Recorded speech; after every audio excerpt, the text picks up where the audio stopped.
You're watching the Wrestling Nerd Broadcast. Now here's your hosts, Tom, Nick, and Dave. It's you, it's me, it's N.R.D. It's you, it's me, it's N.R.D. Uh-huh. Let's start the show. That is right, ladies and gentlemen. It is you, it is me, it is TNG. Welcome to episode 171 of the Wrestling Nerd Broadcast. Now, before we get there, before we get to any wrestling that happened or action figure news we need to celebrate some major accomplishments in this group, okay? Because shout out Tom, who is graduating seminary. Is it seminary or seminary school? I don't want to get it wrong. Seminary. Tom is graduating seminary. And I'll be honest, I'm not going to pretend to know the first thing about it, but I know that Tom has busted his ass to complete this. A lot of late nights, a lot of hard nights, a lot of, nights of this, but Tom needs to be celebrated. So, put love in the comment section for Tom. Shout out to Tom. Yes. So I am getting a master's this Saturday. I'm graduating. I'm getting a master's of arts in Christian ministry. I didn't mean to do that. It has nothing to do with fireworks, but it's just a master's of arts. Yeah, it's really cool. While I am a spicy little shitbag and curse like a storm, I also have been doing youth ministry since 2007. And now I have a degree. Get the thumbs up. Hey, and now I have a degree. Dave, it won't work for you. It's working. You can't see it. It's working right here. Yeah. So yeah, it's cool. I'll have a master's degree, and that's really exciting. I submitted my final assignments today. It is 10:30 on Monday the 22nd, and now I'm done. I get to kind of enjoy this week. Shout out Tom. And Tom's not the only one we need to celebrate, because I don't know if we're allowed to have it as an unofficial sponsor of the show. He's like, yeah, put the logo up right here on the full screen. AquaCare Pool Services, quality service because we care. That's right, folks. This is not our day job. Nick is his own boss. Actually, Linda is his boss, and so Nick's second in command, and it's a 2-person company. So if you live in Florida. If you live in the North Pinellas or South Pasco County here in Florida, hit me up. I've been in that area. It's gorgeous. Yeah. So there you go. And you know what you can even do? Even if you don't live in Florida, like you do for our page, like you've done for my DJ page, go give his Facebook page a like anyway. Give him a 5-star review. Be like, yeah, I lived in Florida for a week, hated it, but Nick made sure the pool was clean the whole time. Boom. That's it. Kind words. We don't want fake reviews. You can review them based off of Nick's quality of character, because that's an honest review. If Nick runs his pool business like he runs his friendships, big thumbs up. Oh, so you mean the checks aren't clearing because I've yet to see a paycheck. That if Shane McMahon, if you're watching this and you move to Florida and you buy a house, I will clean your pool for free, Shane. No. That one you get money from. Nick, even the day that comes where I ever own a pool, I will fly you out to clean it at least once, and I will pay you. Just once. Well, I'm not gonna. If I own a pool, I'm not doing anything to take care of it. You know what you got to do, Nick? Mail me your business cards before my honeymoon. I'll just leave them around the resort at Disney. Be like, there's got to be somebody who lives in Florida staying here. That's so good. Just leave it around the pool at the hotel. Around the pool. Like, this pool's disgusting. Am I right? If only they had AquaCare pool service, right? Yeah. Anybody here from Tampa? Somebody here's got to be from Tampa. Speaking of disgusting, ready for this segue? Oh boy, here we go. Speaking of disgusting, man, oh man, I am disgusted with the amount of Micro Brawler pre-orders and Ryan Parkin changing everything. But how about how it's changed to kind of something better, where instead of doing pre-orders, they're going back to limited releases? Yes. It's a great segue. So Ryan Barkin posted earlier this evening in the Pro Wrestling Tees VIP and later got supplemented, put out to the Micro Brawler fan group. Ryan Barkin was quoted as saying, As you know, we're limiting our Micro Brawler pre-orders to only one each month, give or take a few. We are instead going back to the limited number route. This Friday, we will be dropping a legend we have done before, but limited to only 300. It's the same mold, but a color variant. This brawler was only in the old bagged packaging, so this will be the first in the new packaging, which is great for autographs because he does tons of conventions. Stay tuned for more. We have a lot incoming that we haven't done yet. So there's a lot of clues there. There's a lot of clues there. So it's a brawler we've got. It's somebody who is alive because they do conventions, and it was in the old bag system. Now, I went through the checklist. Now, selfishly, I jokingly put on all the platforms, social media, Bernard the Business Bear coming back, new tie. It's perfect. That'd be sick. I wouldn't hate it. It's an easy color change. But I will go back into our nerd chat from Patreon, patreon.com/WNRDB. And I put up, I went through the Micro Brawler checklist that Nick painstakingly went through and has continued to update. And so just a couple stuck out to me. Now, I defined legend as somebody who is not wrestling anymore, and would be somewhat, I feel, a big deal if they release this Micro Brawler. So to me, you have a small list that comprised of Taz, who was one of the first 5 Micro Brawlers released in a pro wrestling crate, X-Pac, Billy Gunn, Blue Meanie, Fat Ass Massa, Scott Steiner, Honky Tonk Man, and Hacksaw Jim Duggan. Because to me, those are easy color changes.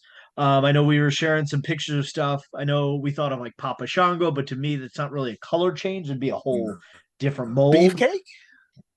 Beefcake, I feel no, because did that come in the old packaging? Yeah, it did come in the old packaging. The old packaging. But I feel like there's not a good enough color variant to that, and I feel like he's not in a lot of conventions. I could be wrong in that. I don't know who's at conventions. I can't afford conventions. But yeah, like I know Blue Meanie is. I believe Blue Meanie. It's got to be X-Pac. That'd be huge if it's X-Pac in the red gear, because I think somebody shared that in our chat.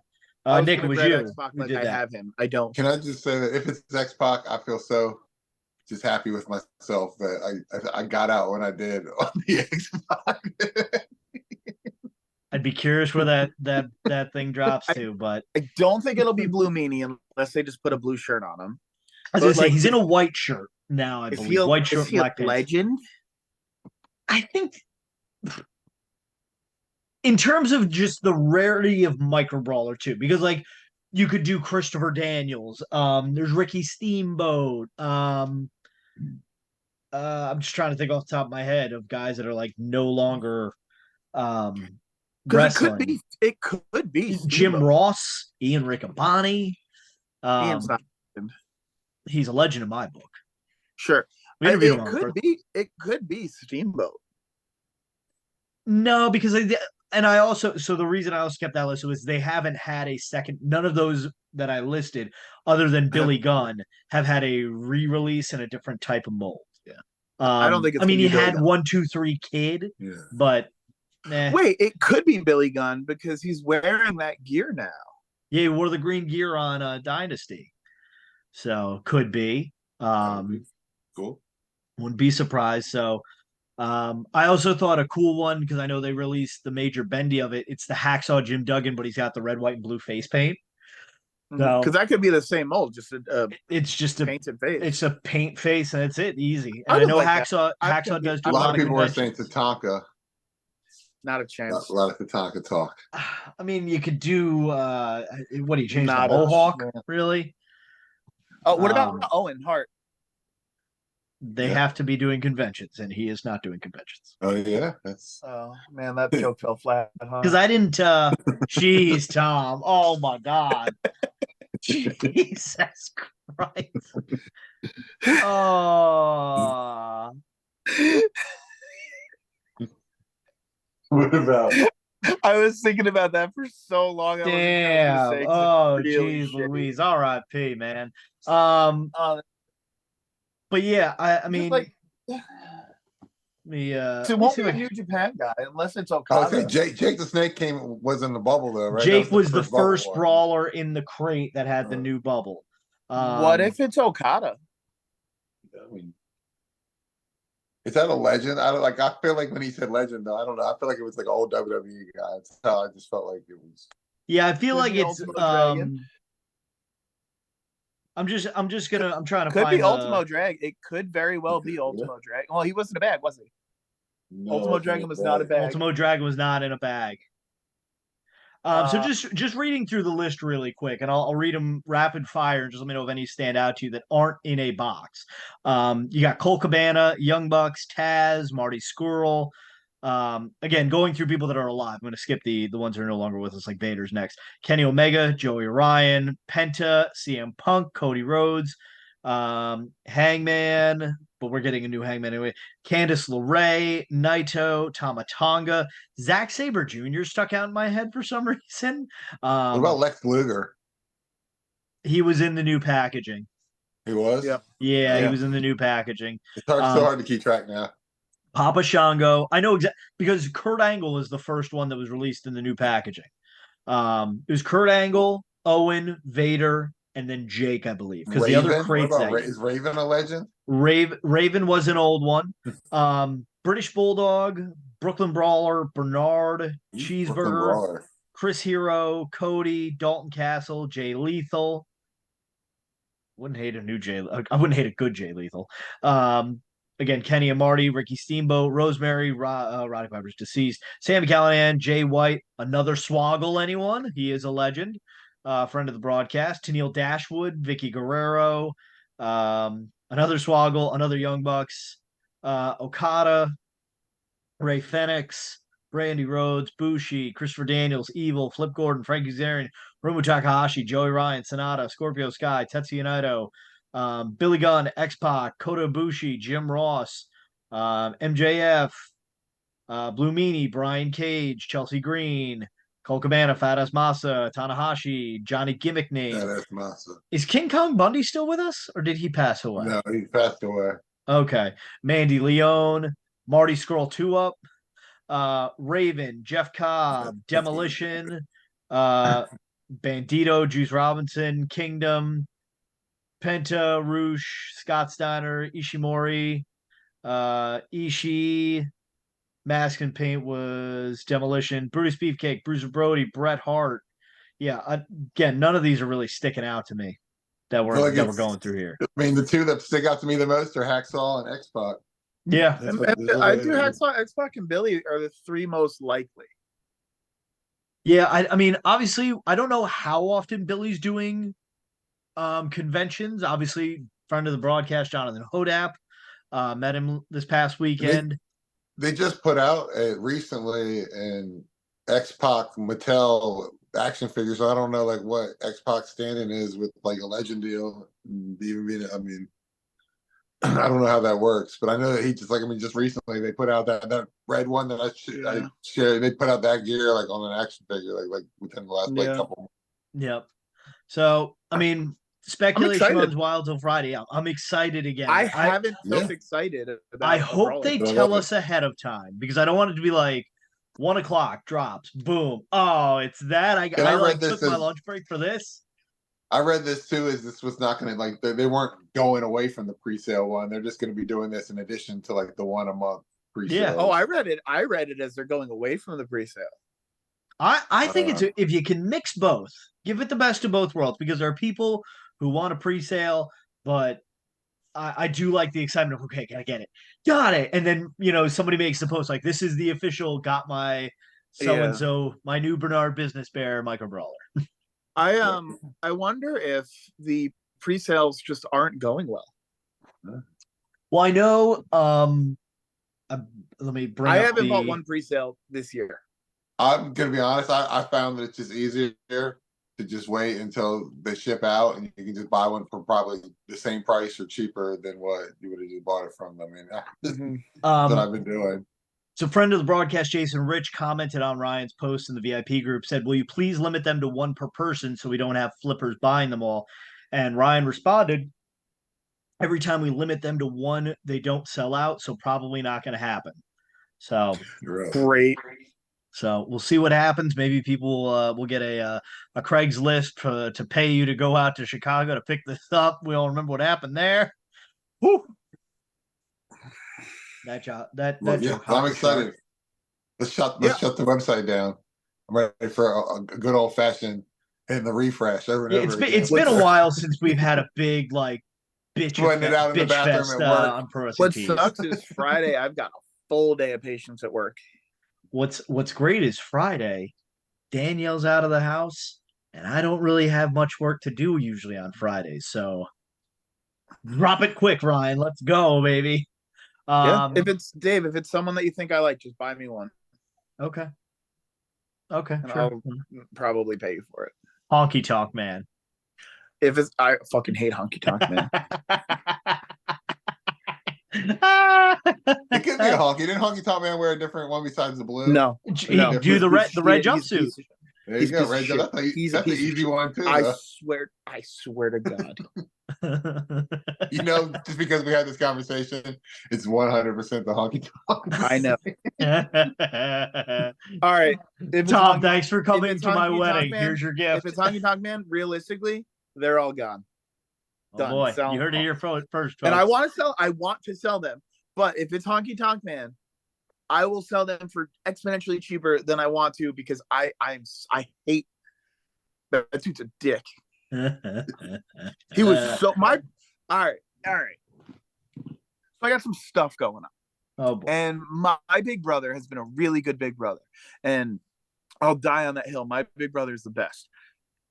I remember as a child, Honky Tonk Man disrespecting and making my big brother cry. Being mean because my brother brought water into the locker room for the wrestlers. And Honky Tonk Man was like, you shouldn't be in here, kid.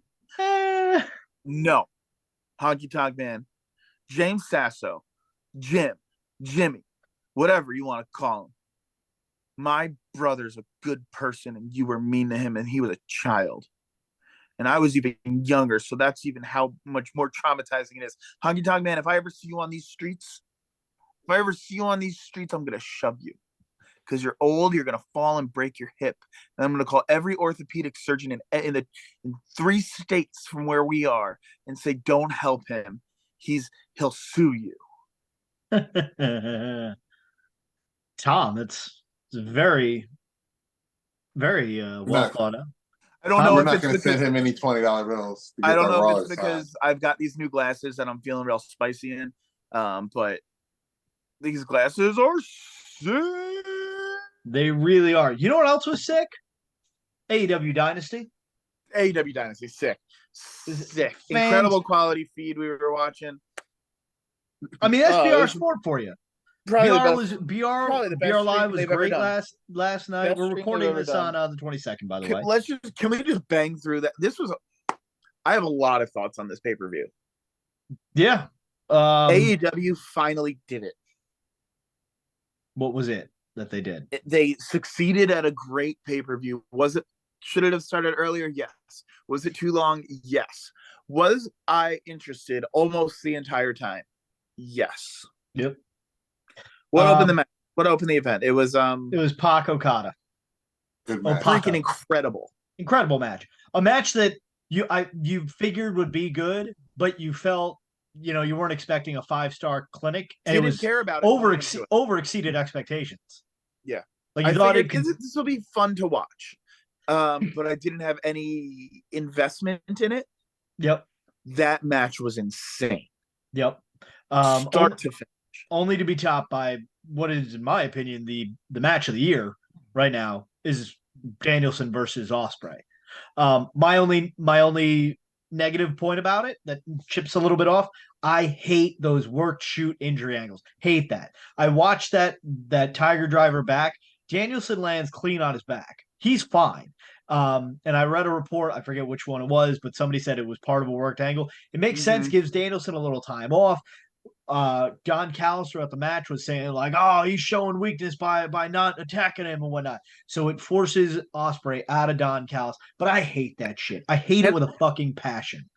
Ospreay's probably the biggest face right now Yeah. in AEW. I mean, he CM can do Punk. no wrong. He's got to get out of the Don Callis family. While I agree with you, Dave, I didn't like that finish. I didn't like how I don't like the injury angle. It bothers me because I don't want to worry about someone and be like gotten.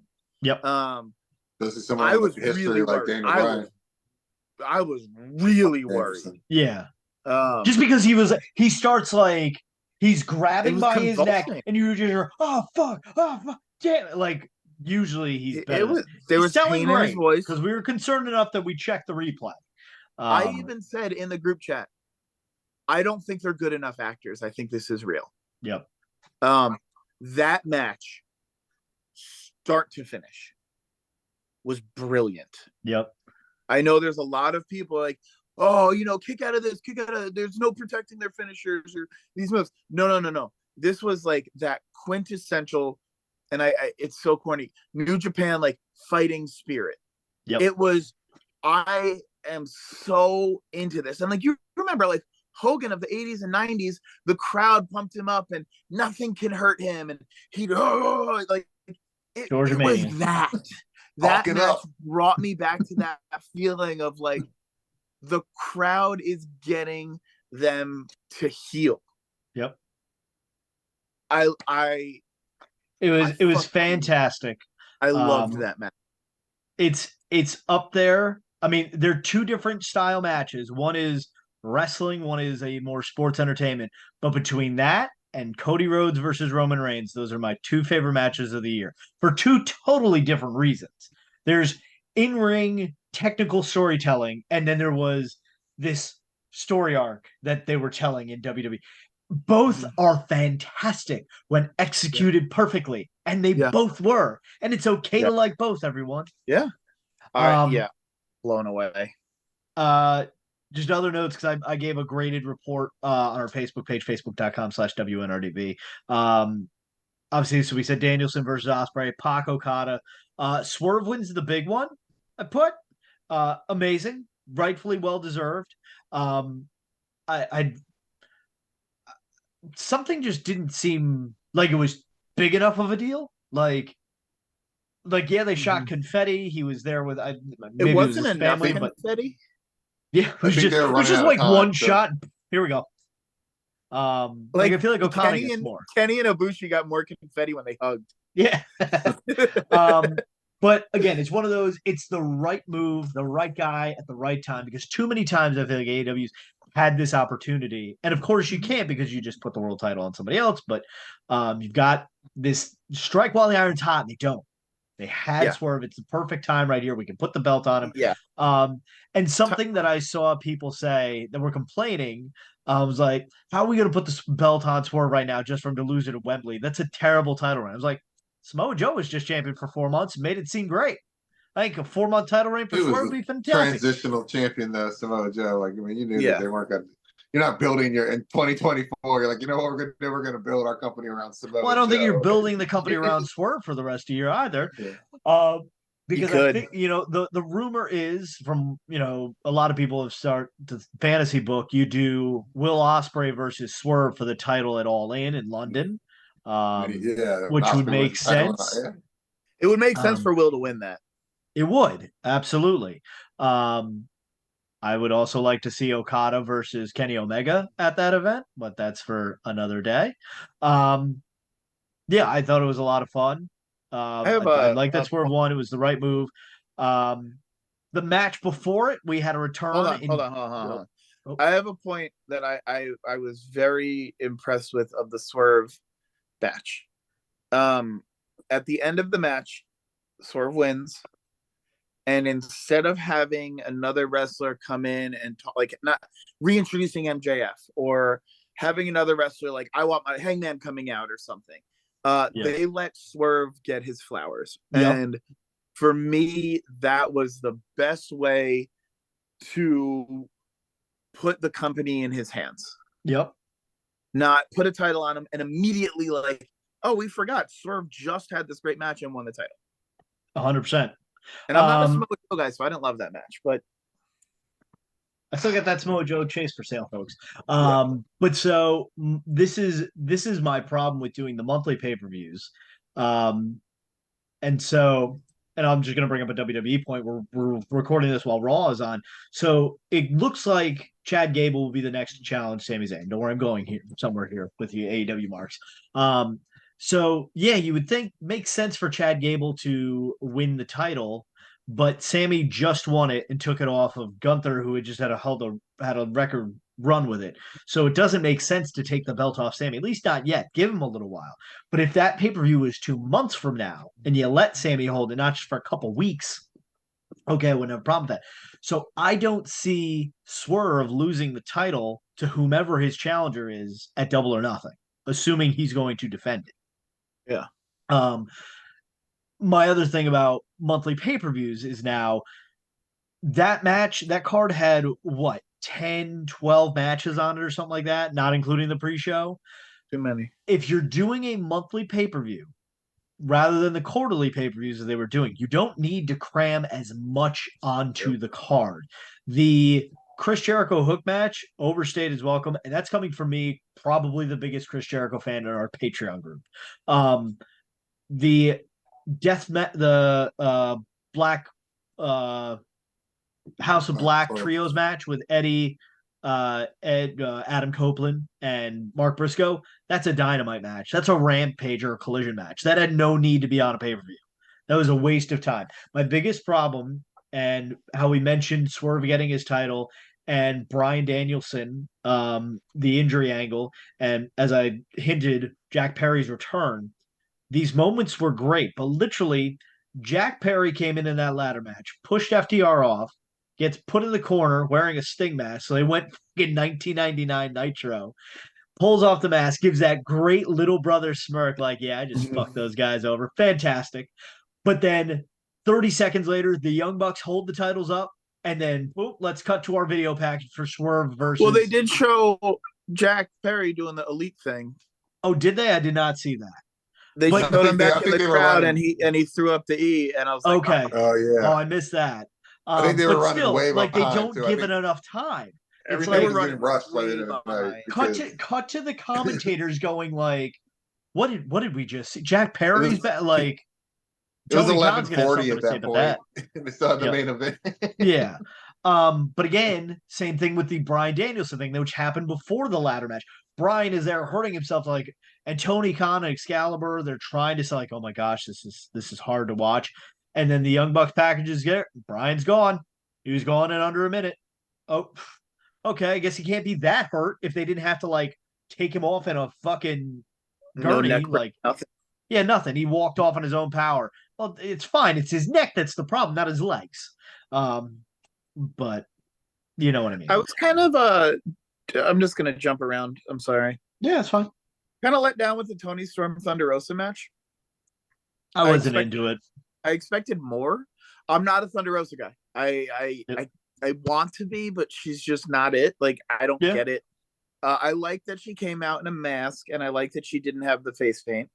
Tony Storm, on the other hand, having all that makeup on was brilliant. Yep.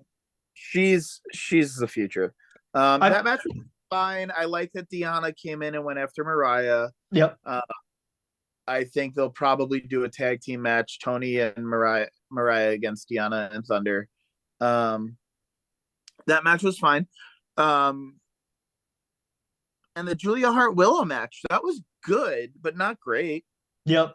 I mean, well, I think the problem with that is I think my beef is I didn't want Julia to drop the title. Yep. And Mercedes did not need to come out. No, she didn't. But again, Mercedes Moné has been with the company since early March and will not wrestle her first match till late May. When she's getting a title. Well, yes, but still, this is where the best people wrestle. Do they? Because I haven't seen her wrestle yet. Her promos are kind of cringy. Yes. They've always been like that. Though. They've all. And the whole problem with the Willow Julia thing is Mercedes got attacked and Willow got attacked, and kind of everyone was waiting for Statlander to just attack Willow, which maybe she attacks them both in the match at Double or Nothing. Should Willow still be the champion come Double or Nothing? But But yeah, it was one of those like we're potentially waiting for something else to happen and it doesn't. Not that I'm saying I'm mad that nothing happened, but at the same time I'm like, okay. It was So we were missing something. yep, I agree. Um I also don't think I wanted Julia to lose the title, but I think it was the right move. Julia's character is great. She's just not intimidating in the ring.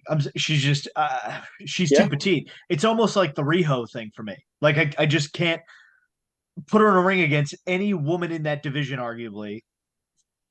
And you put her next to Willow. You put her next to Jamie Hayter. You put her next to Tony Storm. yeah, like She's not beating Tony Storm. no. And I'll say this just about Tony Storm. I don't know if you guys watched the media scrum at all, but Tony Storm had made a mention of Nicole Garcia being too couldn't hold a pussy scented candle to her, and I almost ran off the road laughing at that. And she's like, "If you want cinema, go to the fucking movies. I'm here to wrestle, and I'm gonna beat everyone." And I'm like, kind of ironic you said that because your whole shtick is all based on character and storytelling. She read a statement, and I liked what she did in the presser. She had a prepared statement which included the Nicole Garcia and the go see a fucking movies thing. And then she's like, if you have a question, you're more dumb than I thought. And a couple people try to ask questions, and then eventually somebody's like, what do you think of Mariah May being ranked number 4? What do you think's gonna happen if she gets to number 1? She storms off. So get it, she stormed off. I just feed her freedom because what she's doing is so good. And I'm not sure. Jericho episode, in the entire episode, she's stating like character, and it's like I don't know, it was so good. You know what Tony Storm really needs to do and make a cameo of? Tony Storm needs to make an appearance at Old Wrestling. Just saying. Like, give her the money, put her in the main event against Ricky Shane Page, the mayor or whatever, the judge, whatever. Yeah. Book it, Marion Fontaine, make it happen. Honestly, it just that'd be hilarious. Tony Storm beats Matt Cross for the title. But good for her. She had a thing. She's obviously a good wrestler and stuff. She had like a gimmick, like and stuff, but it wasn't working. It was falling flat, and she reinvented herself. And she's like. Yep. She did what every wrestler wishes they could do. Yeah. 100%. 100%. Well. So we'll just mow through the other matches. Jericho versus Hook, like we said, overstated kind of thing. I love Jericho. Jericho needs to go away for a little while. Go on tour with Fozzy. Hoping to see you in October. The learning tree. You're talking about the learning tree there. The learning not tree. Not good. Like we said, the House of Black triple threat match, meh. It's okay. I'll say this: the one thing that WWE does not do as well as AEW is their pre-show. 0 hour, which was 0.5 hour, had a great solid match in the Bang Bang Gang versus the Acclaimed. Like, had a fun story to it. You had a reason to watch the pre-show. Just tired of that feud. Yes, I get that, but at least they're giving you something they're giving you a match on the pre-show that has stakes, that actually matters, that's been on TV, that you'll know what's going. It's not just some, like, you could have easily swapped that match with the House of Black match, would have been far better. Roderick Strong versus Kyle O'Reilly. One of the great lines of the night, I believe it's Nigel McGuinness, when Adam Cole pops out of his wheelchair, he goes, "Oh my God, he can walk! It's a miracle!" And Excalibur just goes, "I actually think it's just rest and medication that did that." I was like, that's well done. I paid no attention to that match. Neither did I. It was again, and I mentioned in the grade, Kyle O'Reilly had already been turned on by the Undisputed Kingdom, who had like sort of befriended him previously. I'm like, so then there's no point to this match except Adam Cole coming out. You could have just had a talking segment and it would have been fine. I think I fell asleep during that match. Like, cut that match out and just have Adam Cole wheeled on the stage. Who's ready for story time with Adam Cole? And then he stands up. Boom. I showed in the group chat, Wardlow had mentioned something about like the devil's been trying to hold me back, and then it's like a picture of a crashed car, but he can't. I'm like, okay. So yeah, that's pretty much, we've covered all the matches. So Dynasty was a lot of fun. Pacing could have been a lot better. Start Sunday pay-per-views at 7:00 for the main card, because getting up sucked. So or just like have a hard stop at 11. Yeah. I'm like, I don't mind a 4-hour show. I do mind when I have to get up the next. And I understand they can't do Saturdays now because they're dummies and put their own TV show there that nobody watches. So also, like, I appreciate them wanting to give us the most bang for our buck. Yep. Like, they want to give us a ton of wrestling because we're paying $50 for this. Yep. And they want to give you $50 worth of entertainment. So I get that and I appreciate that. I think I would just rather a better paced show with matches that mean more. Yep. 100%. It's time for Jericho to call it quits. I don't think he's got to call it quits, but I would just appreciate him going, like, absence makes the heart grow fonder, my dude. And he just hasn't done that. So I'm also opening up another brawler in hopes that my sailor will come home one day. Yeah. Also, just have to shout out Swerve's gear. Fucking phenomenal. The Black Panther gear. Cool. Fucking loved it. So that's Dynasty, huh? That is Dynasty, ladies and gentlemen. So let us know your thoughts on Dynasty below. We are we're done. We blew through it all. So yeah. We appreciate you for watching. I'm sorry, Tom. Do you have somewhere to be? I do. All right, fine. I'll do the outro without you. So, ladies and gentlemen, Facebook, Twitter, Instagram, you know the drill, WNRDB, the Wrestling Nerd Broadcast. Check us out on Patreon, patreon.com/WNRDB. You can support us there for as little as $1 a month, get your name in the credits. ProWrestlingTees.com/the Wrestling Nerd Broadcast. That's nerd spelled N-R-D, and right here for free. It's the easiest way to support the broadcast. Click, subscribe if you haven't already done so. Our next stop is Backlash. We're going to France, folks. We put Dynasty in the rearview mirror, and we move on to Backlash live from France. We cannot wait to see what the hell. Yes, it is me, Jersey Poupée. You cannot talk about the Dynasty without talking about the royal family. You cannot talk about going to France without talking about me, Jersey Poupée. Yeah.